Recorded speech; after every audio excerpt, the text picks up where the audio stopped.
বাজার থেকে কুঁদরি এনে একবার যদি বাড়িতে এই রেসিপিটা বানাও, দেখবে বারবার তোমার কাছে আবদার করবে আবার বানানোর জন্য। নমস্কার বন্ধুরা, তোমাদের সকলকে রুমির হেসেল ঘরে স্বাগত জানাই।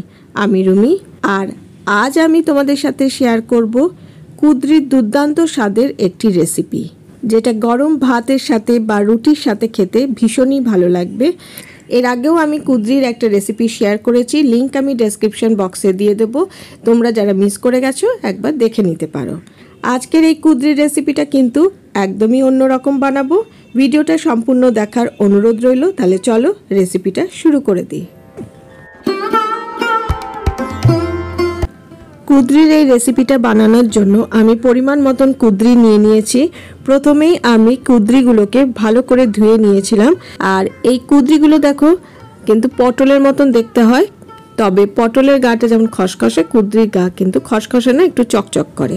এবার কুঁদরিগুলো কেটে নেব। কুঁদরির দুধারের মুখগুলো আগে কেটে নেব, তারপর আমি গোল গোল করে পাতলা পাতলা করে কেটে নেব।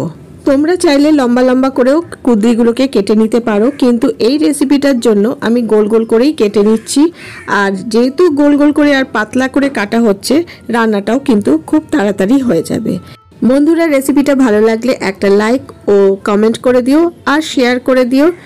নতুন নতুন রেসিপি পাওয়ার জন্য চ্যানেলটাকে সাবস্ক্রাইব করে দিও, আর যারা ফেসবুক পেজ থেকে দেখছো তারা আমার পেজটাকে ফলো করে দিও। কুঁদরি খেতে অনেকেই ভালোবাসে না, বা অনেকেই হয়তো কুঁদরি খায়নি, তবে এইভাবে যদি কুঁদরি বানানো যায় খেতে কিন্তু ভীষণই ভালো লাগবে।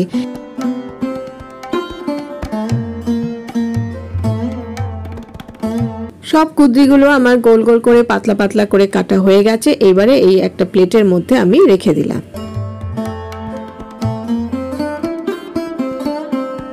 এবার একটা মশলা তৈরি করার জন্য আমি নিয়ে নিলাম এখানে 10-12টার মতন রসুনের কোয়া, আর একটা মিডিয়াম সাইজের টমেটো, আর 3টে শুকনো লঙ্কা।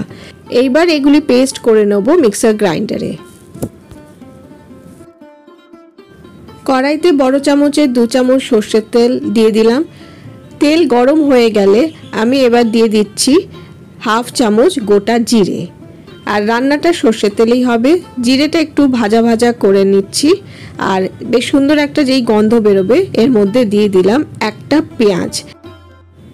পেঁয়াজ আমি বড় বড় করেই কুচিয়ে নিয়েছি।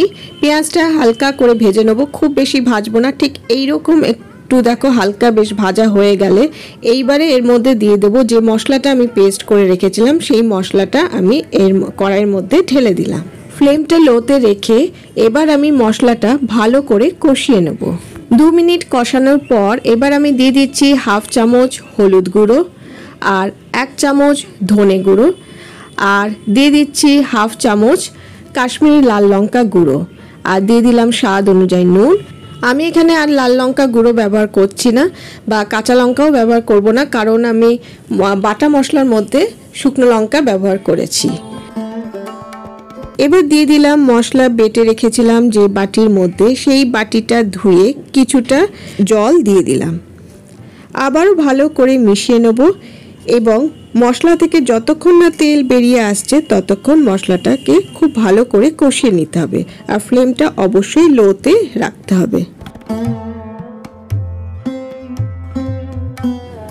মশলা থেকে তেল ছেড়ে এসছে, এইবারে কেটে রাখা কুঁদরিগুলো ঢেলে দেবো। এইবার কুঁদরিগুলো ভালো করে মশলার সাথে নেড়েচেড়ে নেব। এই রান্নাটার জন্য কুঁদরি আগে ভাজার দরকার নেই, যেহেতু গোল গোল করে কাটা রয়েছে আর পাতলা পাতলা করেই কাটা রয়েছে। এই মশলার সাথেই কুঁদরিটা কষাতে কষাতে ভাজা ভাজা হয়ে যাবে। 2-3 মিনিট নাড়াচাড়া করার পর এইবারে একটা ঢাকা চাপা দিয়ে দেব। 5 মিনিট পর ঢাকাটা খুলে নেব। এইবার একটু হালকা করে নাড়াচাড়া করে নেব, যাতে তলায় না লেগে যায় মশলাটা। এই রান্নাটা করার সময় কোনো রকম জল আমি কিন্তু ব্যবহার করব না। আমি আবার ঢাকা চাপা দিয়ে দিলাম। আবার 5 মিনিট পর ঢাকাটা খুলে নেব। দেখো আবার একটু নাড়াচাড়া করে নিচ্ছি। দেখো কুঁদরির রংটা অনেকটাই পাল্টে গেছে আর মশলাটাও বেশ ভালো করে কষানো হয়ে গেছে। যেহেতু কুঁদরিগুলো পাতলা পাতলা করে কাটা, তাই খুব তাড়াতাড়ি রান্নাটা হয়ে যায়। এইবারে আমি এর মধ্যে দিয়ে দিলাম হাফ চামচ চিনি। চিনিটা দিয়ে আবার একটু নাড়াচাড়া করে নিচ্ছি। এইবার আমি এর মধ্যে দিয়ে দিচ্ছি 1/4 চামচ গরম মশলা গুঁড়ো। মিনিট 2-3 জন্য লো ফ্লেমে নাড়াচাড়া করে মিশিয়ে নেব। রান্নাটা সম্পূর্ণ হয়ে গেছে। এইবারে ফ্লেমটা অফ করে দিয়ে একটা ঢাকা চাপা দিয়ে কিছুক্ষণের জন্য স্ট্যান্ডিং টাইমে রেখে দিয়ে তারপর একটা সার্ভিং ডিশে আমি ঢেলে দেব। এই দুর্দান্ত স্বাদে কুঁদরির রেসিপিটা তোমাদের কেমন লাগলো আমাকে অবশ্যই একটা লাইক ও কমেন্ট করে জানিও। বাড়িতে একবার এইভাবে বানিও, আশা করি তোমাদের সবারই ভালো লাগবে। আর এই কুঁদরিটা তোমরা ভাত বা রুটি দুটোর সাথেই খেতে পারবে।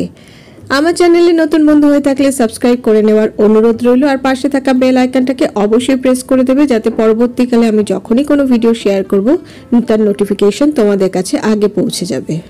যারা ফেসবুক পেজ থেকে দেখছো আমার পেজটাকে ফলো করে দিও। তাহলে আজকে এই পর্যন্ত। আমি আবারও হাজির হয়ে যাব আমার হেসেল ঘরের খবর নিয়ে। তোমরা সবাই ভালো থেকো, সুস্থ থেকো। টাটা।